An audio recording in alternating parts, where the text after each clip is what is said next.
Para sahabat Hope Channel Indonesia, kita bertemu kembali pada malam ini untuk acara Kabumisa episode yang ke-75. Topik usaha kita pada malam ini adalah topik yang akan kita bahas adalah manisnya usaha madu asli.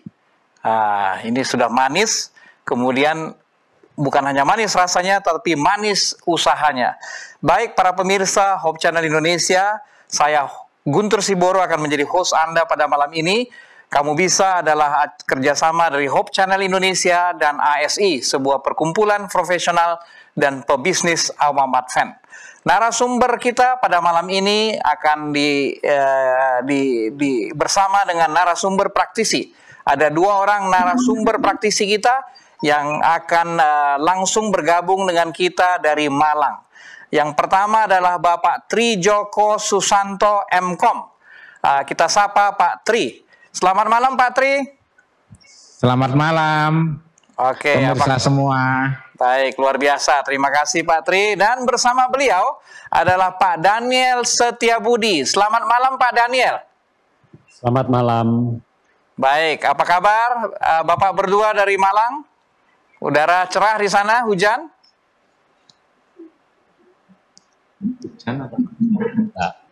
Apakah hujan di sana Pak? Cukup cerah cuaca malam ini. Baik, terima kasih. Baik, mungkin audionya bisa lebih dekat nanti kalau bicara. Baik, kita narasumber praktisi kita Pak Tri dan Pak Daniel, kita akan ditemani juga seperti biasa dengan narasumber ahli kita. Ada 3 narasumber ahli kita. Yang pertama adalah Profesor Insinyur Daniel Saputra, MS Agriculture Engineering PhD. Beliau adalah pakar teknik pertanian dari Universitas Sriwijaya di Palembang. Selamat malam Prof. Daniel. Selamat malam Pak Guntur, selamat malam pemirsa, selamat malam semuanya. Baik, jadi malam ini ada Prof. Daniel dan ada Pak Daniel ya. Jadi luar biasa ini, belum pernah narasumber kita memiliki nama yang sama. Baik, narasumber ahli kita yang kedua adalah Insinyur John Lee Warren MP. Beliau adalah pakar entrepreneurship, pakar pertanian peternakan dari Universitas Papua di Manokwari. Selamat malam Pak John Lee. Selamat malam Pak Guntur, selamat malam teman-teman narasumber dan pemirsa sekalian. Baik, salam sehat Pak John Lee ya. Beliau kebetulan lagi di Jakarta, walaupun asalnya atau tempatnya di Manokwari. Baik, narasumber ahli kita yang ketiga adalah Profesor Dr. Insinyur Salam Aritonang MS. Beliau adalah pakar peternakan dari Universitas Andalas di Padang. Selamat malam Prof. Salam. Selamat malam Pak Guntur, selamat malam pemirsa semua, dan selamat malam untuk semua narasumber. Baik, terima kasih Prof. Salam yang begitu bersemangat selalu. Baik, sebelum kita akan berdiskusi, berbincang-bincang terkait manisnya usaha madu asli, kita akan lihat dulu video aktivitas dari Pak Tri dan Pak Daniel di Malang.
video aktivitas dari Pak Tri dan Pak Daniel di Malang. Mungkin di beberapa tempat mereka lakukan ini. Luar biasa ya. Pertanyaan saya pertama yang menggelitik Pak Tri atau Pak Daniel bisa dijawab ya. Itu kok kelihatannya berani sekali sama lebah, Pak ya? Itu tadi nggak memakai pengaman apa? Ini sudah bersahabat atau sudah bisa bicara sama lebah? Mungkin Pak Tri atau Pak Daniel silakan. Jadi lebah itu ada beberapa macam jenisnya. Nah, yang kita pelihara ini yang tidak ganas seperti tawon gung yang gede itu, yang besar. Nah, itu kalau istilahnya ngentup, bahasa menyengat ya, kalau menyengat, wah itu bisa berapi. Tapi kalau untuk lebah yang jenis dari Eropa ini, apa namanya, Daniel? Mellifera, Apis mellifera. Apis mellifera. Nah itu memang lebih bersahabat, lebih bisa dikendalikan daripada lebah yang besar-besar itu. Dan ada juga lebah yang kecil itu, yang lebih kecil dari lebah mellifera. Ya. Nah itu lebah Asia. Baik. Ya, kalau kita baca di literatur memang ada beberapa macam jenis lebah ya, yang katanya bisa dibudidayakan. Tadi kalau nggak salah ini Apis mellifera ya, Pak Daniel ya. Ini Apis mellifera ya, ini lebah impor ya. Ya betul, mellifera. Ya. Kemudian ada Apis cerana, itu lebah lokal dari Indonesia dan Asia. Kemudian ada Apis florea, lebah trigona ya, bentuknya kecil seperti semut hitam. Hidup di bumbung bambu, lubang kayu dan tanah. Mungkin ini yang agak menyengat ya. Tapi terakhir ada Apis dorsata ya, ini tawon gung ya. Ini yang sangat menyengat kelihatannya ya, Pak Tri ya. Ya. Baik, sebelum kita bincang lebih lanjut dengan Pak Tri dan Pak Daniel, saya ingin mungkin dapat gambaran sedikit secara umum, secara makro ya dari Prof Daniel. Prof Daniel ini suka mengamati dari aspek usaha ya. Prof Daniel, ini usaha lebah madu ini kan sudah lama ya sebenarnya ya. Apa kira-kira pendorong atau aspek yang penting kita perhatikan dalam kalau kita ingin berusaha untuk lebah madu? Baik, terima kasih. Jadi pada saat budidaya madu ini, lebah madu ya, khususnya madunya itu sebetulnya sudah lama. Tetapi pada saat sekarang ini meningkat kembali minat orang terhadap lebah ini. Khususnya kenapa? Karena makin meningkatnya berbagai penyakit yang diakibatkan oleh gaya hidup, ya, seperti diabetes dan sebagainya. Jadi orang ingin kembali ke alam, sehingga banyak pemanis-pemanis yang dulunya berasal dari buatan, ya, walaupun itu dari tebu tapi diolah sedemikian rupa, ya, itu ditinggalkan dan orang sekarang banyak kembali ke organik. Jadi mereka juga ingin pemanisnya organik ya, khususnya madu, karena banyak khasiat manfaat kesehatan dari madu. Oleh karena itu saat sekarang minat terhadap madu ini meningkat, sehingga kalau bagi kita yang ingin mencari peluang usaha, maka usaha budidaya lebah madu yang nantinya kita akan dengarkan disampaikan oleh Pak Tri dan Pak Daniel, ya, ini amat menjanjikan, ya, amat menjanjikan. Walaupun ada tantangannya adalah banyak sekarang pohon-pohon kita itu sudah banyak ditebang, hutan-hutan kita yang dulunya bervariasi, ya, heterogen, sekarang banyak yang menjadi homogen, ya, hutan tanaman industri homogen. Kebun karet homogen, ya, tanaman sawit homogen. Kalau dulu hutan itu berbagai jenis, sehingga madu yang kita dapatkan juga berasal dari berbagai jenis bunga. Oleh karena itu perlu kiat-kiat, ya, perlu kiat-kiat bagi yang berusaha ini untuk mencari, ya, jenis-jenis bunga, sehingga madu yang dihasilkan adalah madu yang baik, ya, madu yang baik dalam pengertian diinginkan orang dan mutunya sesuai standar. Kalau di Indonesia kita sesuai dengan standar SNI, lebih diutamakan kalau dia multifloral, ya, multifloral, lebih berpadu yang berasal dari berbagai jenis bunga, ya. Walaupun ada bunga-bunga tertentu yang memberikan hasil yang terbaik yang nanti akan disampaikan oleh Pak Daniel dan Pak Tri berdasarkan pengalaman mereka untuk mendapatkan madu. Memang di daerah-daerah tertentu ada jenis madu, ya. Di daerah Riau ada yang disebut dengan madu sialang, ya. Madu ini juga banyak diminati oleh orang walaupun warnanya gelap, Pak Tri, ya, gelap. Tapi pada umumnya itu adalah madu liar, ya, bukan madu budidaya berasal dari Apis mellifera tadi, ya. Nah, ini Apis mellifera adalah madu yang tadi lebih bersahabat, ya, sehingga lebih mudah diternakkan, ya. Jadi kalau ingin berusaha dengan menggunakan madu, maka sekarang merupakan salah satu waktu yang baik. Karena apa? Karena minat orang terhadap pemanis, ya, pemanis alami dengan mutu yang baik, ya. Karena nanti akan kita diskusikan apa saja itu zat-zat yang ada dikandung oleh madu yang bermanfaat bagi kesehatan. Untuk sementara itu dulu, Pak. Baik, terima kasih Prof. Daniel. Jadi dengan berkembangnya kesadaran terhadap kesehatan dan pandemi, kebutuhan akan madu memang sangat meningkat, ya. Kita kembali ke narasumber praktisi kita. Pak Tri atau Pak Daniel, sudah berapa lama bergulat dengan budidaya lebah madu ini? Sudah kurang lebih 34 tahun. 34 tahun, waduh, sudah lebih dari setengah umur saya nih, Pak. Luar biasa. Bagaimana mulainya, Pak, sehingga tertarik untuk budidaya lebah madu ini? Bagaimana awalnya Bapak tertarik untuk budidaya lebah madu? Gimana kok kurang bisa nangkap suara? Bagaimana awalnya madu? Ya, silakan. Kita tertarik dengan bisnis lebah madu karena kita bisa menghasilkan madu yang asli, dalam artian tadi sudah disebutkan oleh Profesor Daniel, bukan manis buatan tapi manis alami. Dan itu banyak kegunaan dari madu tersebut. Dan tentunya di samping kita juga pergi ke desa-desa dengan udara yang segar, ya kan, dengan berolahraga panas-panas di lapangan akan menyehatkan tubuh. Di samping juga lebahnya sehat, kita juga sehat, masyarakat juga yang kita transaksi dengan madu itu pun juga sehat juga. Baik. Saya lihat di meja narasumber praktisi kita ada berbagai macam, ya. Nanti kita diskusikan karena warnanya berbeda-beda dan bentuknya berbeda-beda. Mungkin kita mulai dulu. Ini kan tadi Prof. Daniel katakan dulu mungkin lebih banyak liar, ya. Sekarang istilahnya budidaya atau berternak lebah, ya. Boleh diceritakan ini bagaimana caranya beternak atau berbudidaya lebah, ya? Karena dalam pemikiran saya selalu sepertinya liar lebah itu, ya. Silakan Pak Daniel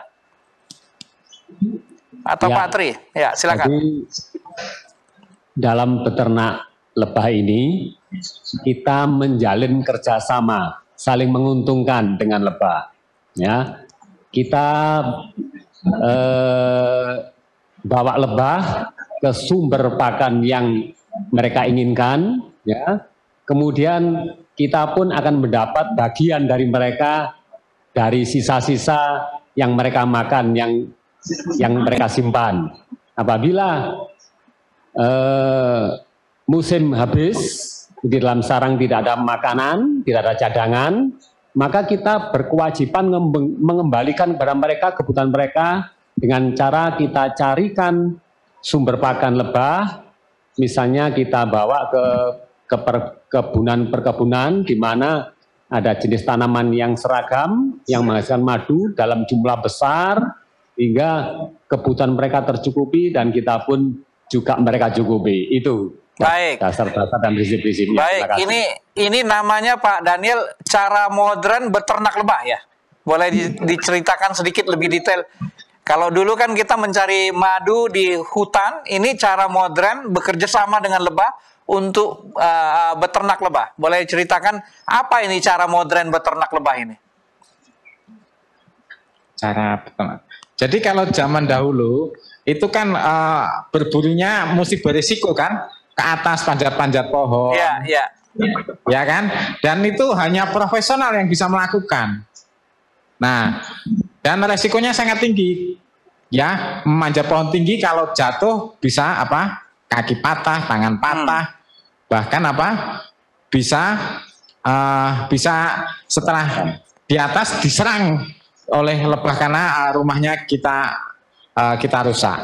Nah, tapi kalau dengan lebah yang bersahabat ini, ya, kita menaruhnya tuh ada di bawah.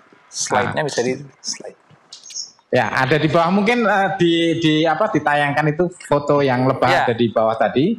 Iya. Nah, itu kita jadi bersahabat di situ. Kita bisa mengontrol lebahnya. Kalau pakannya kurang, tadi Pak Daniel sebutkan, oh ini pakannya sudah berkurang, harus pindah ke tempat lain. Nah, jadi dengan lebah posisi ada di bawah ini, kita bisa kontrol ratunya, dia regenerasinya cukup nggak betelurnya. Jangan sampai ratunya terlalu tua sehingga betelurnya tidak beraturan atau tidak maksimal. Karena umur dari lebah pekerja itu hanya 40 sampai 45 hari. Jadi regenerasi telur itu harus apa? Harus berjalan dengan baik, ya kan? Nah, kemudian ratu pun harus dapat asupan dari apa? Royal jelly untuk dia bertelur sehari sampai 1000 sampai 1500. Nah, itu harus diperhatikan juga. Jadi kemudian di samping juga nektar yang dibutuhkan oleh lebah tersebut, ada juga tepung sari. Jadi dua bahan makanan itu harus ada selalu ada di dalam apa? Lingkungan lebah tersebut. Jadi radiusnya itu kalau lebah pekerja itu sampai 2 sampai 3 km dia mencari apa? Makanan. Nah. Tadi di video Pak Tri itu terlihat ada sarangnya ya. Bisa dijelaskan bentuk sarangnya dulu? Oke, jadi sarangnya ini dalam bentuk kotak bingkai, ya, dalam bentuk bingkai. Nah, kemudian mungkin slide-nya berikutnya mungkin bisa saya terangkan dalam di slide berikutnya. Nah, di dalam bingkai itu, nah itu kan ada kotak itu ya. Kotaknya itu isinya itu ada 8 sampai 9 kalau maksimal. Ya kan? Nah, itu kotak yang di bawah itu biasanya ratu akan mengisi dengan telur. Ya, supaya apa? Regenerasinya berlanjut terus. Lebah pekerja itu selalu ada sehingga makanan itu selalu cukup di dalam apa? Di dalam rumah lebah tersebut. Nah, ketika di bawah itu maksimal telurnya, dia akan bikin rumah tingkat. Jadi rumahnya jadi 2 tingkat. Nah, kalau yang 2 tingkat itu ketika di bawah penuh dengan telur, di atas itu akan terisi dengan madu. Ya. Makanya di dalam satu koloni itu kita bisa mendapatkan dalam 2 minggu musim bunga itu sekitar 10 sampai 20 kilo. Itu satu koloni ya. Tinggal kita hitung kita punya berapa koloni? 50, 100, 200. Nah, kalau 100 saja kita akan mencapai angka sekali panen itu bisa mendapatkan 1 ton. Jadi bisa mandi madu Bapak Ibu. Baik. Jadi kalau kita lihat di sini ada 3 macam lebah Pak ya, 3 jenis ya. Lebah pekerja ini lebah betina yang mandul ya. Kemudian lebah jantan dan lebah ratu ya. Ini kita bisa lihat di video yang ada, lebah ratu itu satu ratu per koloni Pak ya. Betul, 1 ratu 1 koloni. Umurnya ratu itu 3 sampai 5 tahun. Yeah. Cuman dia maksimal bertelur itu hanya 1 tahun saja. Jadi di tahun kedua kita harus mempersiapkan apa? Ratu penggantinya. Nah, kita harus bikin rekayasa bagaimana kita membuat ratu penggantinya. Baik. Mungkin saya ingin mendapatkan komentar Prof. Salam ya dari teknik budidaya. Ini ada masukan Prof. Salam dari teknik budidaya yang sudah dilakukan oleh Pak Tri dan Pak Daniel. Oke, terima kasih. Pak Tri, untuk lebah pekerja kan ada masanya dia kan hanya berapa minggu tadi 4 atau 6 minggu ya. Ya. Lalu kemana yang sebegitu banyaknya lebah pekerja kan itu akan digantikan dengan yang lain, kemana yang si lebah-lebah yang sudah tidak berproduksi lagi itu? Yang sudah tidak berproduksi dia akan mati dia akan mati umurnya ya mati di dalam sarang itu sendiri kan? Enggak, dibuang ya. Halo ya mati di luarnya di dalam sarang itu sendiri. Bukan di luar, iya. Bukan di sarang, di luar. Oh di luar ya, bukan di dalam. Oh jadi dia akan keluar dari sarang itu ya? Ya. Nah lalu untuk supaya bisakah lebih diperpanjang lagi si lebah pekerja ini? Selama ini kami butuh bantuan peneliti ini, para ahli ini. Jadi karena kalau untuk memperpanjang umur itu agak sulit. Jadi yang kita bisa maksimalkan adalah menjaga ratu ini supaya betelornya itu betul-betul bisa maksimal setiap hari. Ya itu kita yang jaga ratunya. Ya. Jadi secara alami itu aja ya, lebah pekerja sudah tidak berproduksi, dia akan dengan sendirinya keluar digantikan oleh yang menetas dari telur-telur yang dihasilkan oleh ratu tersebut. Betul. Ya. Baik. Jadi harus seimbang. Baik, terima kasih. Jadi tadi satu stup atau satu tempat itu bisa menghasilkan berapa kilogram madu Pak tadi Pak Tri? 10 sampai 20 kilo. 10 sampai 20 kilo. Satu masa musim panen. Jadi musim panen mungkin ada 3 bulan, ada 2 bulan. Nah dalam 2 minggu itu ketika kadar air sudah sampai di angka 20 sampai 21, maka hasilnya itu per koloni itu 10 sampai 20 kilo. Baik. Jadi kalau semakin kita menjaga telur ratu tersebut dengan maksimal, maka lebah pekerja itu akan banyak. Sehingga apa? Ketika lebah pekerja keluar, dia akan membawa madu itu banyak sehingga akan maksimal. Baik. Baik, terima kasih Pak Tri. Ini tadi Pak Tri sudah menyampaikan secara sekilas kebutuhan pakan dari lebah ini ya. Bisa dijelaskan kembali Pak, pakannya apa yang diperlukan? Ya, lebah ini bisa hidup dengan syarat apa? Kemudian tanaman-tanaman apa yang menyediakan pakan lebah ini? Mungkin diulangi lagi pertanyaannya, kami kurang jelas. Ya, apa pakan lebah yang dibutuhkan? Ya, tadi Pak Tri udah cerita tentang nektar dan tepung sari ya. Kemudian jenis tanaman apa yang bisa menyediakan pakan ini? Oh, jadi lebah itu satu nektar dibutuhkan, kemudian tepung sari. Nah, kemudian ada juga yaitu royal jelly juga. Nah, tapi yang pokok ini adalah 2 tadi, tepung sari dan nektar. Nah, itu ada di pohon randu, rambutan. Kalau di Sumatera ada akasia. Kalau di NTT apa padannya? Eukaliptus. Ya. Dan masih banyak lagi pohon-pohon yang di Indonesia ini begitu luar biasa kayanya. Baik, ini ada bunga matahari atau orang Jawa sebut paitan. Nah, ini akasia ini ada di Sumatera, ini banyak sekali di tempatnya Prof Salam ini. Banyak sekali ini di sini. Baik. Bunga kaliandra juga ya. Nah, ada bunga kaliandra juga. Nah, ini adalah tanaman-tanaman yang bisa menyediakan nektar dan tepung sari bersamaan ya, Pak Tri? Yang tepung sari bersamaan itu pohon randu. Jadi ketika bunga pohon randu itu berkembang, mungkin ada di slide sebelumnya. Jadi itu ada nektar, ada tepung sari. Nah ini luar biasa ini. Jadi ketika madu diambil oleh lebah pekerja, ini bisa meningkatkan regenerasinya itu luar biasa di sini. Jadi lebah itu berkembang biaknya cepat sekali ketika ada di lokasi pohon randu atau musim di pohon randu. Bisa bertingkat yang semula lebahnya itu hanya satu tingkat, nah itu bisa 2 sampai 3 tingkat. Jika ratunya luar biasa, bahkan sampai 4 tingkat bisa. Nah, itu di lebah di musim merandu. Baik, ini asal pohon ini menentukan jenis dari madunya ya, Pak Tri atau Pak Daniel? Ya, Pak. Mungkin Pak Daniel, silakan Pak Daniel.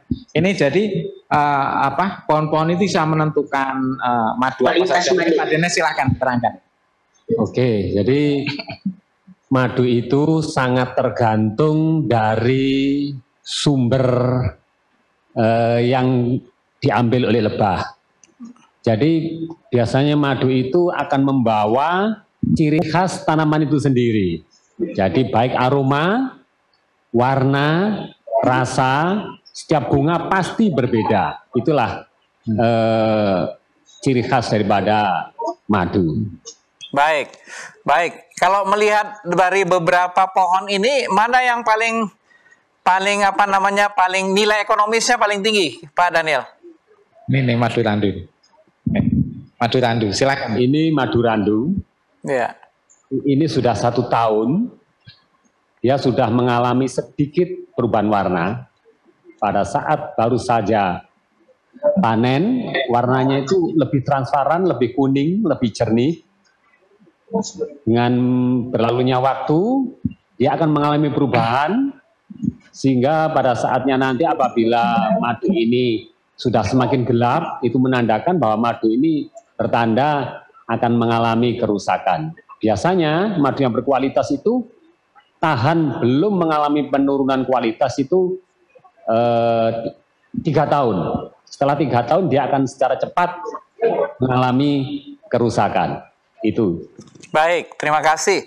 Jadi kalau kita lihat dari penjelasan sekilas dari Pak Tri dan Pak Daniel ini ya, berbagai macam jenis madu yang didapatkan dari berbagai macam tanaman atau pohon, usia ekonomisnya bisa kira-kira 3 bulan.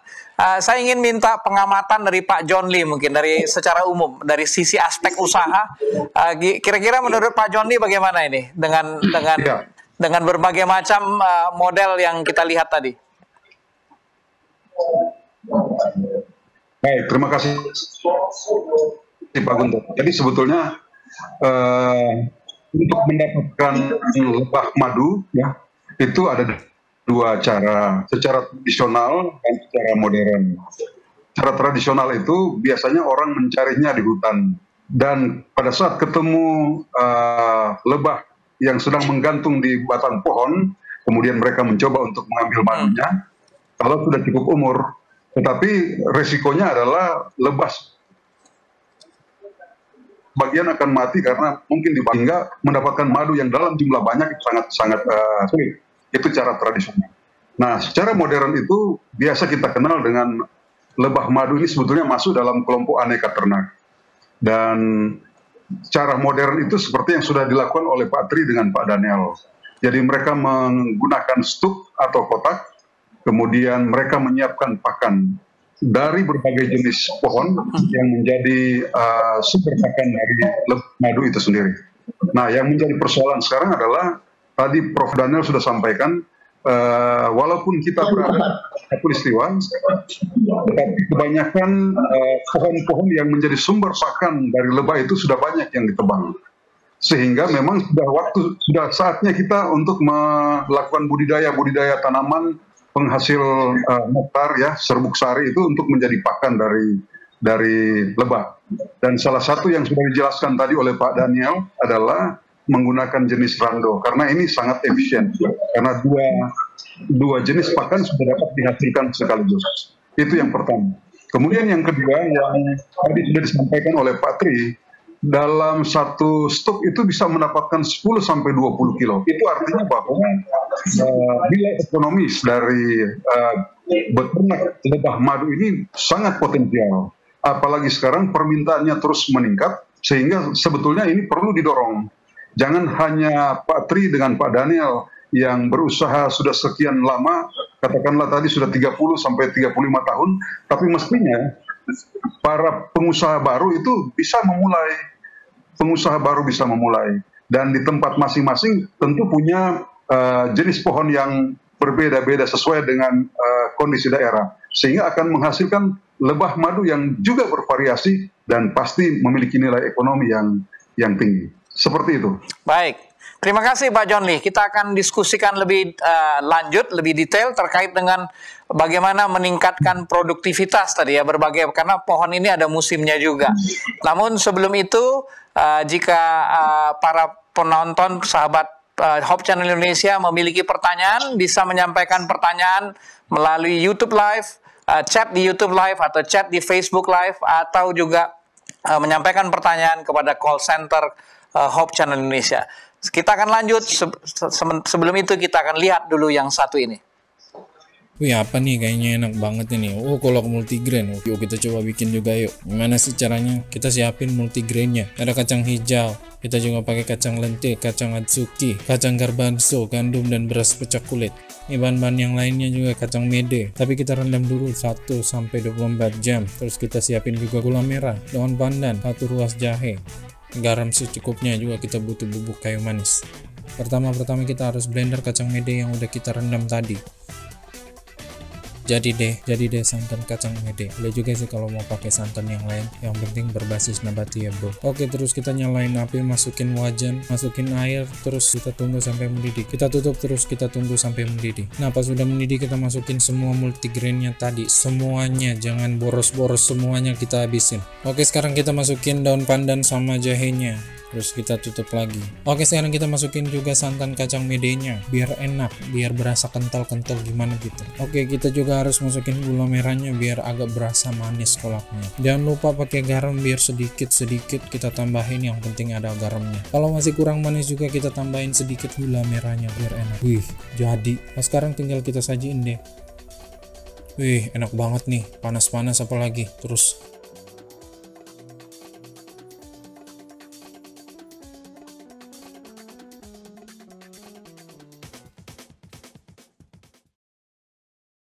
Hope Channel Indonesia, kita bertemu kembali dalam acara Kamu Bisa, Manisnya Usaha Madu Asli, bersama narasumber praktisi kita Bapak Tri dan Pak Daniel, dan narasumber ahli kita Prof Daniel, Prof Salam, dan Pak John Lee. Tadi kita sudah berdiskusi dan Pak Daniel sudah menyampaikan, Prof Daniel dan Pak John Lee menyampaikan tantangan hutan yang semakin berkurang ya. Pak Tri dan Pak Daniel ini kan ada di Malang ya, ini di Jawa ya. Memang sudah semakin susah mencari pohon-pohon yang tadi sudah disebutkan. Silakan Pak Tri, Pak Daniel. Pak Daniel aja, silakan Pak Daniel. Ya, betul sekali seperti yang sudah diutarakan Prof Daniel. Jadi di Jawa ini untuk ternak lebah kurang lebih sudah ada 40 tahun. Pada awalnya peternak lebah di Jawa ini bisa mendapatkan madu dalam satu koloni kurang lebih 50-70 kilo dalam satu periode itu 1 tahun. Nah, untuk saat ini produksi menurun drastis. Sekarang hanya tinggal 20 kilo. Itu pun kadang-kadang tidak tercapai. Itu terjadi oleh karena ada jenis-jenis tanaman yang oleh masyarakat sudah tidak dianggap menguntungkan, mereka tebang. Itu salah satu permasalahannya. Yang kedua, populasi ternak lebah di Jawa ini cukup besar sekali, banyak sekali. Ya. Kemudian dengan adanya juga yang menyangkut kebijakan dari pemerintah, jadi dari perkebunan saat ini perkebunan karet banyak ditebang, sehingga tanaman yang menyediakan pakan lebah di Pulau Jawa ini sangat berkurang sekali. Tapi kami bersyukur dengan adanya beberapa teman yang sudah berinovasi, ya, mau melakukan penjajakan atau penelitian di luar Jawa. Ternyata di luar Jawa tersedia potensi yang sangat luar biasa besarnya, sehingga ternak lebah masih memiliki harapan untuk tetap dapat bertahan. Dan kami peternak lebah berharap dapat bekerja sama dengan para ahli untuk meneliti, untuk meningkatkan produksi madu di Indonesia, karena kami masih optimis karena dengan beraneka ragamnya tanaman yang di Indonesia begitu banyak yang belum tersentuh, ya, dengan dibantunya penelitian mungkin akan tergali potensi-potensi di daerah lain di luar Pulau Jawa. Baik, baik, terima kasih Pak Daniel yang sudah menyampaikan tantangan ya, tapi ini juga bisa dilakukan walaupun sudah mulai menurun ya. Mungkin kita minta pendapat dari narasumber ahli kita ya. Terkait tadi pertanyaan Pak Daniel, untuk di luar Jawa mungkin ketersediaan tanaman yang menghasilkan pakan lebah ini perlu penelitian lebih lanjut. Mungkin Prof. Daniel bisa tambahkan terkait hal ini? Baik, terima kasih. Jadi memang saat sekarang di luar Jawa banyak ditanam yang kita sebut dengan hutan tanaman industri dan juga perkebunan sawit, ya, perkebunan sawit. Jadi hutan tanaman industri biasanya yang ditanam akasia atau akasia atau saya lupa satu lagi ya. Tapi itu memang banyak ditanam. Jadi hutan tanaman industri adalah biasanya ditanam hutan yang cepat besar, cepat bisa dipanen dalam 7, 6 atau sampai 8 tahun sudah bisa dipanen. Jadi untuk budidaya lebah ya itu cukup menjanjikan karena tadi sudah disebut kalau untuk akasia dia banyak menghasilkan nektar dan di sawit ya ada polen. Jadi untuk saat sekarang biasanya itu berdampingan. Kalau ada HTI, tidak jauh dari situ juga ada perkebunan kelapa sawit. Jadi lumayan kalau untuk di Sumatera. Demikian juga untuk di Kalimantan. Di Kalimantan juga sama, ya, sama seperti itu. Ada hutan tanaman industri, yaitu untuk kebutuhan bubur kertas, dan juga biasanya tidak jauh dari situ ada perkebunan kelapa sawit. Saya belum kita tahu untuk Sulawesi, tapi mungkin Papua juga sudah mulai, ya, sudah mulai ada hutan tanaman industri dan juga perkebunan sawit. Jadi untuk luar Jawa saat sekarang ini, ya, potensi untuk beternak lebah ini cukup besar, ya. Dan tentu saja dengan meningkatnya kuantitas nanti mestinya ditingkatkan juga kualitas. Jadi jangan hanya pasar domestik, mestinya juga pasar internasional, ya. Tentu kita mesti memenuhi standar mutu internasional. Kalau untuk pasar domestik kita punya SNI, ya. SNI tadi sudah dikatakan minimal kandungan airnya hanya 21%, itu maksimum, ya. Dan juga dijaga jangan kadang-kadang ini dipanen terlampau awal, kadang airnya tinggi, ya. Kemudian yang tidak kalah penting adalah ada standar identitasnya, ini disebut dengan gula produksi. Gula produksinya minimal 60%. Ya, jadi jadi itu kalau gula produksinya tinggi artinya sukrosanya rendah, gula pasirnya itu rendah, ya. Jadi itu salah satu menunjukkan keaslian madu, ya, madu. Gula produksi disebut, ya. Kemudian ada lagi yang disebut HMF. HMF ini untuk menunjukkan umur, ya. Jadi kalau HMF-nya sudah tinggi artinya sudah lama. Tapi ini tidak masalah karena walaupun tadi sudah dikatakan Pak Tri 3 tahun, ada beberapa literatur yang mengatakan lebih dari 3 tahun masih oke, asal disimpan dalam kemasan yang baik, ya, yang kemasan yang baik, ya. Memang rata-rata 3 tahun, tapi kalau disimpan dalam kemasan baik bisa sampai 5 tahun, ya. Dan istimewanya madu ini bakteri susah tumbuh, ya, karena dia tadi berasal dari nektar, gulanya relatif tinggi, dan di bidang ilmu sains disebut aktivitas airnya rendah, begitu, sehingga bakteri jamur tidak bisa tumbuh, ya, sehingga walaupun tadi sudah lebih kita sebut kadaluarsa, ya, HMF-nya sudah tinggi, tapi kita masih bisa, ya, walaupun tidak optimal lagi. Ya, tidak optimal, ya. Jadi seperti saya ini ada dikasih oleh alumni saya mahasiswa lebah madu itu sudah hampir 3 tahun saya perhatikan aja nggak ada perubahan apa-apa begitu, ya. Walaupun tidak saya simpan di kulkas di suhu ruang begitu, ya. Jadi itu.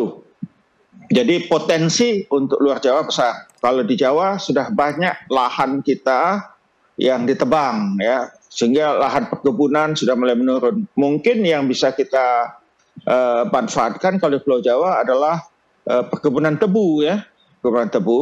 Tapi biasanya tebu juga tidak kalau orang nanam tebu tidak dibiarkan berbunga. Kalau sudah berbunga, iya, dan ditebang.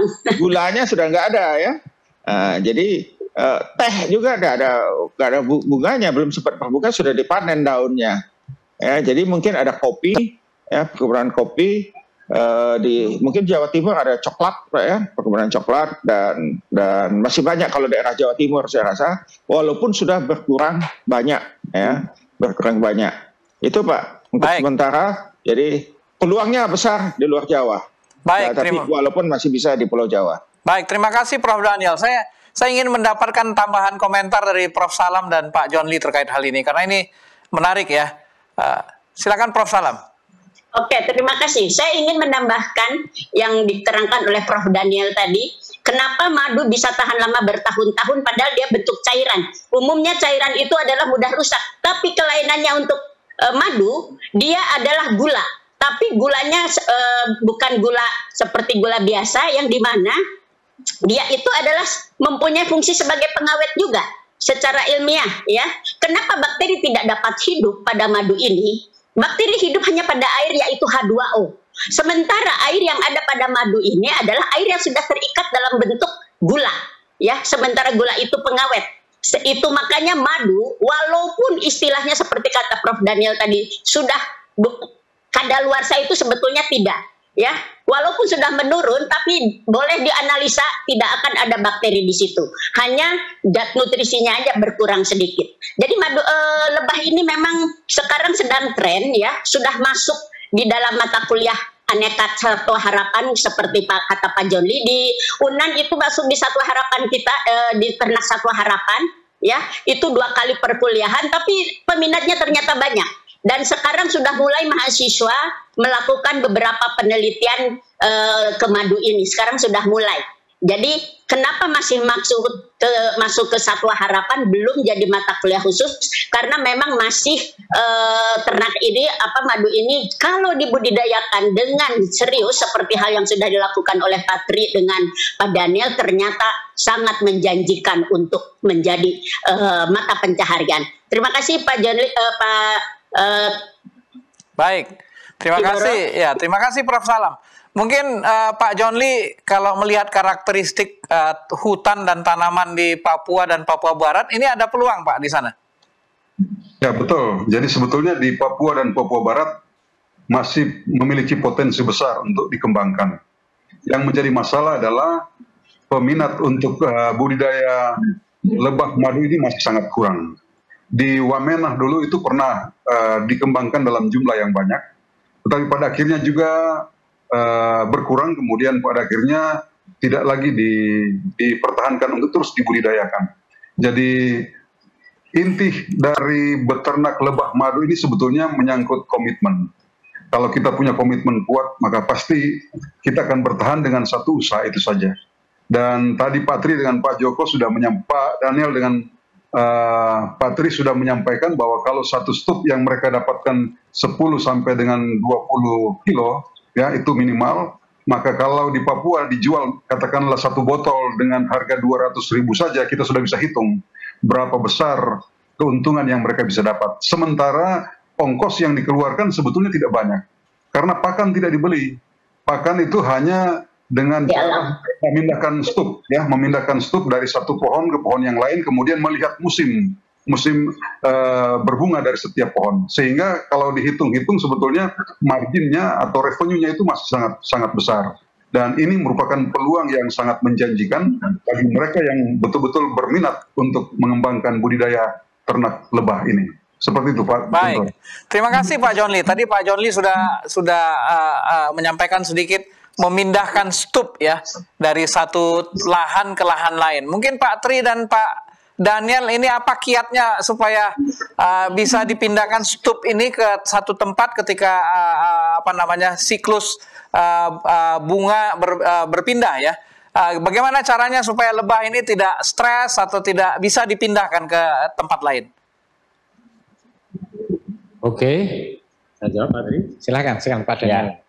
Baik, jadi pengalaman kami di dalam memindahkan ternak lebah ini, jadi yang penting kita perhatikan adalah kalau boxnya itu memang sudah didesain sedemikian rupa sehingga baik kebutuhan oksigen tidak sampai terganggu, jadi harus terjamin sirkulasi oksigennya.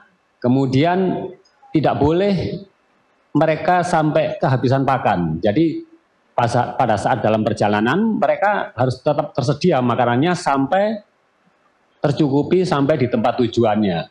Dan memang ada sedikit stres dari lebah itu, tapi biasanya setelah mereka dilepaskan kemudian mendapatkan pakan yang mereka inginkan, ya mereka nampaknya bisa menerima dan hilang stresnya, jadi gembira, sebagaimana peternaknya juga merasa gembira karena terjalin kerjasama yang baik, saling pengertian, jadi peternaknya bisa memenuhi kebutuhan mereka dan mereka kebutuhannya juga terpenuhi, maka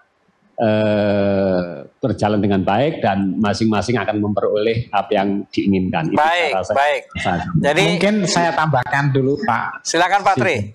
Jadi kalau di Jawa ini, ya kan, contohnya musim merandu, habis nanti musim bunga karet, rambutan, itu kan mesti dipindah-pindah dan mesti teliti. Jadi waktu ngepresnya kotaknya itu jangan sampai bocor sehingga ketika diangkat ke truk, dinaikkan ke truk, itu tidak sampai lebahnya itu keluar dari sarang yang sudah dipres istilahnya.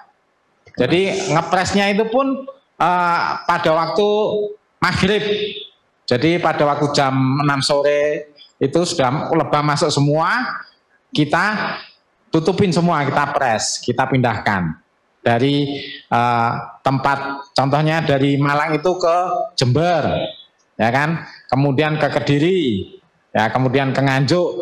Tetapi yang luar biasa di Sumatera itu tidak perlu pindah-pindah, Bapak Ibu pemirsa. Cukup di satu tempat itu. Jadi tidak perlu menambah biaya angkutan untuk transport, mengangkat-angkat. Jadi cukup bikin rumah di situ, tinggal di situ. Jadi betul-betul alami. Itu luar biasanya yang di luar Pulau Jawa. Tidak melakukan perpindahan. Karena apa? Karena ketersediaan makanan tadi sepanjang tahun di tempat itu. Contohnya di Riau, di Jambi yang sudah disebutkan oleh Profesor Daniel tadi, termasuk Profesor Salam tadi. Itu luar biasanya yang di luar Jawa. Jadi sangat besar potensinya. Dan ini saya kasih yang di Jambi itu hampir 2 hari 3 hari sekali itu panen. Bayangkan, ini bukan 2 minggu loh ya. Kalau di Jawa 2 minggu, tapi kalau di Sumatera musim panen tuh 2-3 hari panen. Wis, coba dihitung. Luar biasa ya. Apalah.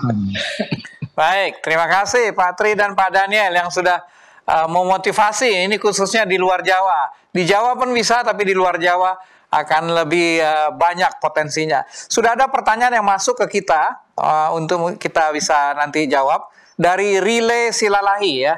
Mau tanya, apakah benar kalau madu ini adalah madu asli, nggak campuran? Nah, ini judul dari topik acara kita adalah manisnya usaha madu asli. Memang kita bicara soal asli ini. Mungkin pendapat atau jawaban dari Pak Tri atau Pak Daniel, bagaimana memastikan madu ini asli atau tidak? Mungkin intinya terlalu banyak yang sudah madu campuran ya. Mungkin itu yang ada terjadi di pasar. Silakan Pak Daniel. Pak Daniel, silakan. Oke, terima kasih. Kami akan berusaha menjawab sesuai dengan pengalaman kami ya. Ya. Jadi untuk orang awam, kalau peternak ini sudah hafal ya, di mana kita menaruh lebah, kalau di situ misalnya bunga randu, dari warnanya, dari rasanya, kemudian dari aromanya. Jadi madu itu selalu membawa ciri khas dari tanaman yang menyediakan pakan lebah. Itu satu. Yang kedua yang perlu diperhatikan adalah para konsumen dicoba ya. Coba gula putih itu, gula yang disebut dengan gula pasir itu diseduh dengan air. Coba dirasakan dan diingat-ingat manisnya itu rasanya seperti apa ya. Kemudian coba konsumsi madu yang asli ya. Kalau madu yang asli ini biasanya ketika kita konsumsi ada terasa seperti apa itu menyengat apa? Di leher ada rasa serik-serik. Di leher itu ada rasa seperti menusuk-nusuk ya. Menusuk-nusuk itu ciri khas madu. Kemudian manisnya beda. Jadi ketika madu yang asli dicampur dengan gula, kami bisa merasakan kalau madu asli itu biasanya begitu kita telan, kita kecap, manisnya cepat hilang.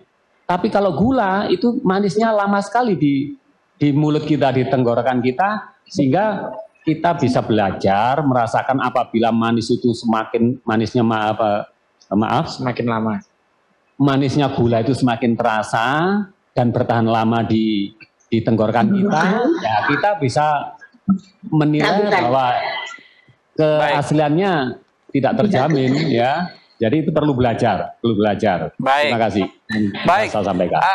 Ada yang menyarankan dibakar seperti itu. Apakah itu cara yang paling pasti atau efektif untuk menentukan asli atau tidak? Kalau kadar airnya pasti kan rendah. Jadi ya bisa. Tapi sebetulnya yang sudah diterangkan oleh Pak Daniel tadi, masing-masing pohon itu punya ciri khas masing-masing. Tetapi kalau kadar air itu hampir kalau dibikin gula putih pun kadarnya direndahkan juga rendah. Hampir sama kan? Tetapi kalau rasa itu tidak bisa ditipu. Baik. Jadi yang paling baik adalah dirasakan kemudian tahu asli. Kalau berbuih bagaimana Pak Tri dan Pak Daniel? Oke, siapa menjawab Pak Tri? Silakan Pak Daniel. Berbusa. Pertanyaan madu yang berbuih ya. Iya. Jadi setelah kita panen, berarti di dalam sarang itu kan habis. Kemudian 1 hari berikutnya, lebah akan terus berusaha mengumpulkan madu itu. Nah, madu yang berbuih itu biasanya karena masa panennya terlalu pendek. Jadi misalnya satu minggu. Jadi madu itu masih perlu proses. Nah, pada saat madu masih dalam proses, kemudian kita panen, kadar airnya tinggi, terjadi fermentasi, maka akan menimbulkan buih yang banyak. Itu. Baik. Itu ada beberapa botol madu di meja. Boleh diterangkan satu persatu mungkin yang menjadi apa itu? Silakan Pak Tri. Oke. Ini di tangan saya ini madu mente, ya. Dari segi warna dia beda, tidak ada yang sama, ya. Walaupun ada kemiripan sedikit tapi tidak sama. Dan ini punya kecenderungan bersifat mengalami granulasi atau yang disebut dengan mengkristal, ya. Ini madu mente. Dari pohon mente ya. Ya, dari perkebunan mente kita mengembalakannya di Bali. Kemudian ini madu sengon ya. Madu sengon ini waktu masih baru dia begitu bening sekali ya. Transparan ya. Ini dan dia membawa ciri khas aroma dari pohon sengon itu sendiri. Kemudian yang di tengah ini madu randu. Ini yang menjadi primadona di Indonesia karena kami berpengalaman untuk menggunakan untuk terapi. Jadi untuk orang-orang tertentu yang bermasalah dengan mata, ini yang paling bagus untuk mata. Bahkan kalau kita lihat di iklan-iklan sekarang ada madu yang baik untuk mata itu, inilah madu yang baik untuk mata. Kemudian ada lagi yang lain, ini madu sono ya, ini langka sekali. Jadi dengan apa? Dengan tinggal sedikitnya tanaman sono, kemudian tidak setiap tahun berbunga raya, maka kurang lebih 3 tahun, 2 tahun sekali baru kita bisa dapatkan. Kemudian yang tengah ini, yang warnanya gelap, ini madu dari Sumatera. Ini madu akasia, ya. Jadi tadi maaf sedikit saya koreksi Pak Tri, bukan setelah dipanen 2 hari dia panen, kita bisa panen 2 hari sekali karena kita punya lebah itu misalnya 6 truk. Jadi kalau kita panen umur 14 hari maka setiap 2 hari sekali kita panen yang 1 truk. Kemudian yang paling kiri ini, ya ini yang mengalami granulasi atau mengkristal ini madu dari bunga kaliandra tadi yang gambarnya sudah sempat ditayangkan. Nah, satu lagi, Bapak Ibu dan pemirsa sekalian, yang di tengah ini, yang nampaknya tidak ada isinya karena jernih, ini sebenarnya adalah gula tapioka, ya, yang disebut dengan glukosa secara umum. Dan inilah yang banyak dipakai oleh para pemalsu madu, ya. Oke, baik. Kalau yang botol-botol kecil itu Pak, yang di depan? Ini yang di depan. Apa? Ya. Di depan. Kelor. Oh, ini madu kelor. Ini juga langka ini. Tidak setiap tahun kita dapat madu kelor. Baik. Kemudian ada lagi, ya, tadi yang bukan madu tapi salah satu produk yang dihasilkan oleh lebah. Ini propolis.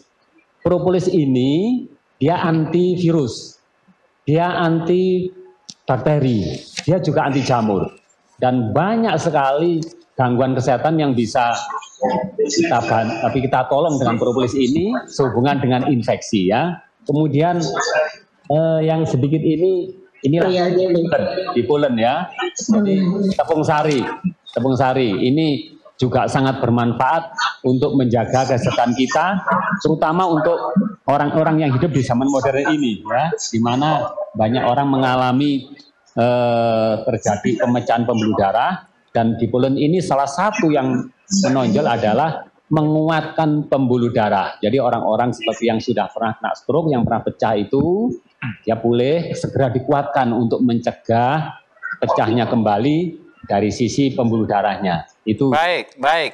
Jadi ternyata mungkin yang ini Pak Daniel tolong diterangkan bagaimana yang kena semprot ular kobra. Ya, ini diterangkan dulu biar pemirsa tahu kegunaannya madu randu, ya. Sedikit aja sekalian menceritakan berdasarkan pengalaman, ya. Kenapa madu randu ini istimewa, ya.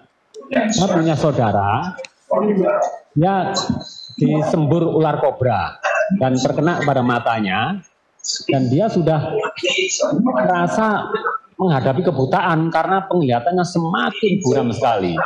Kemudian ada saudara kita yang bercerita karena pengalaman gangguan mata, dia berobat mencari dokter terbaik di Indonesia, kemudian disarankan ke Singapura. Setelah di Singapura disarankan ke Inggris, sampai di Inggris disarankan pulang. Katanya karena obatnya ada di tempat kamu, yaitu madu kapuk, madu randu ini, dan ternyata sembuh. Dan juga kakak saya yang kena semburan ular kobra itu juga sembuh dan jernih kembali. Itu sedikit pengalaman. Baik. Terima kasih Pak Tri dan Pak Daniel. Dan kita akan bahas di sesi lain nanti produk dari lebah madu ini bukan hanya madu, tapi royal jelly, pollen, lilin lebah, kemudian propolis. Ya. Nanti kita akan bahas di sesi berikut, ya, karena begitu banyaknya manfaat, ya. Ada pertanyaan, mungkin waktu sudah cukup hampir 1 jam. Namun ada pertanyaan lain dari Rile Silalahi. Madu yang disimpan di kulkas jadi beku itu mengapa? Mungkin boleh dijawab Pak Tri atau Pak Daniel. Oke, siapa? Pak Daniel aja. Oke. Jadi sudah saya jelaskan tadi, kalau madu yang bersifat bisa mengkristal atau mengalami granulasi, jangankan ditaruh di kulkas, ditaruh di tempat di suhu kamar aja dia bisa mengkristal, ya. Apalagi taruh di kristal. Tapi kalau madu yang sifatnya tidak bisa mengalami granulasi seperti madu randu ini, walaupun ditaruh di freezer, jangan di kulkasnya, di freezer pun dia tidak akan mengalami beku.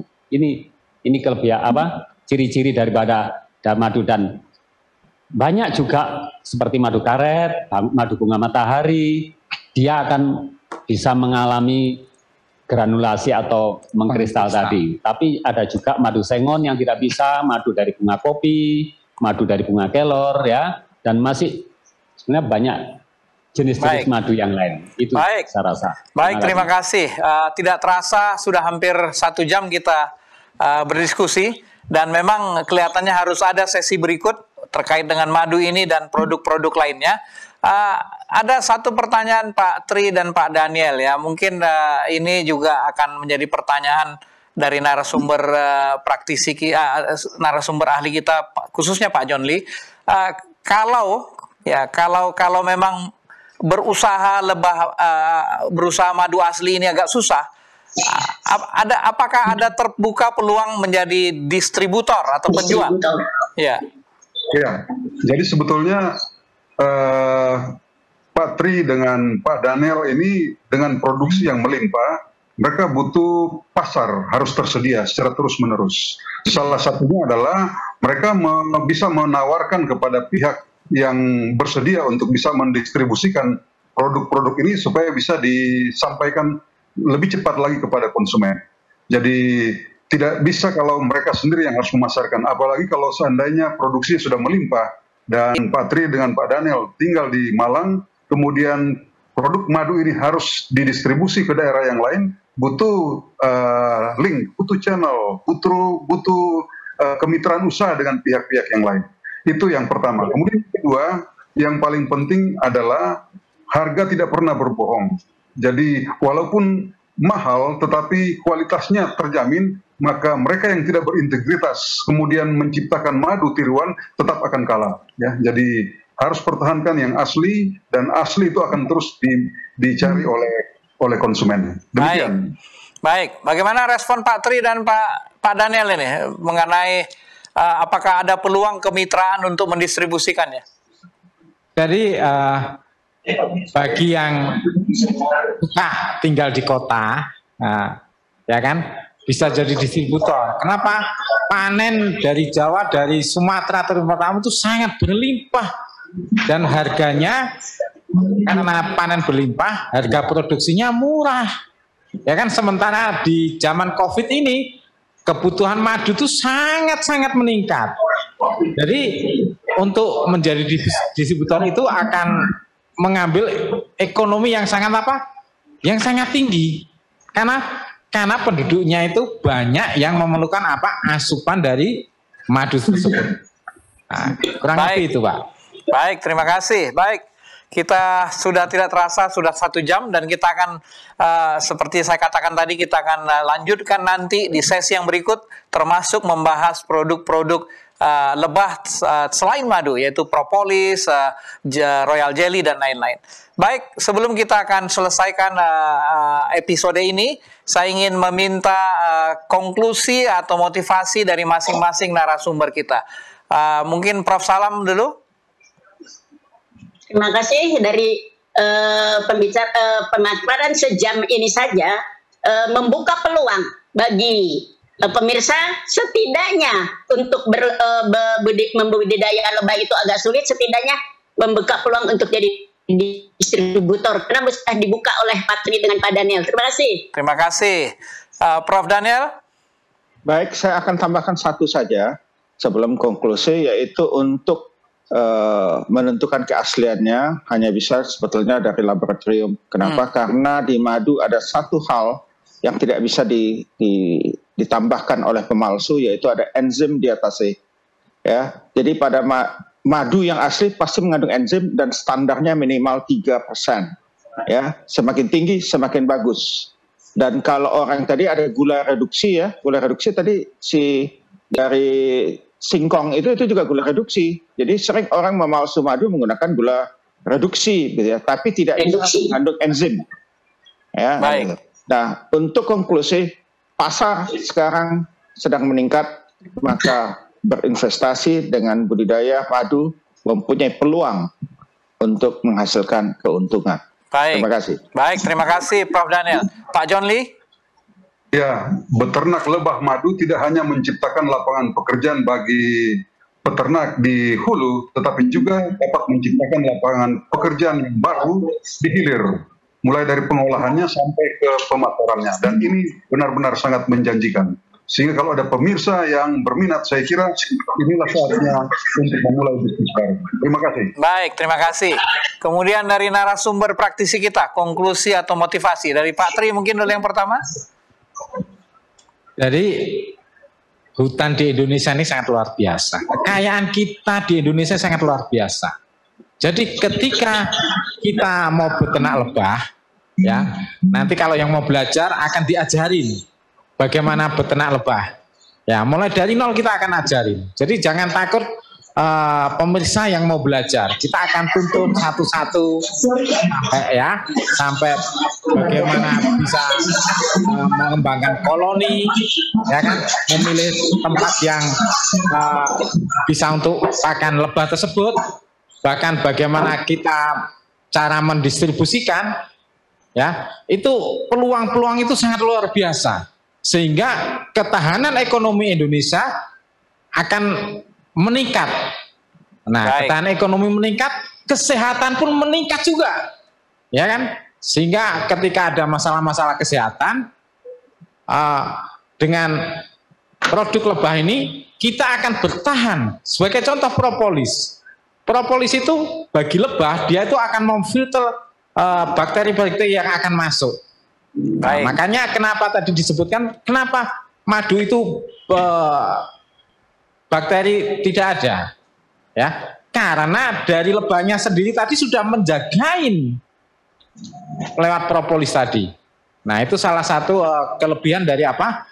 Dari hasil lebah, dan dari hasil ini kita sehat, ya kan, kantongnya juga sehat. Baik. Amen. Terima kasih. Ini luar biasa Pak Tri ya. Jadi bagi para sahabat Hope Channel Indonesia yang tertarik, nanti akan dipandu oleh narasumber praktisi kita. Pak Daniel, silakan Pak Daniel, konklusi dan motivasi bagi para pemirsa. Oke, sedikit yang bisa saya tambahkan.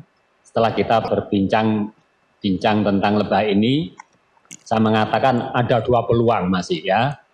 Untuk yang suka di alam, silahkan Anda memilih untuk berbudidaya lebah.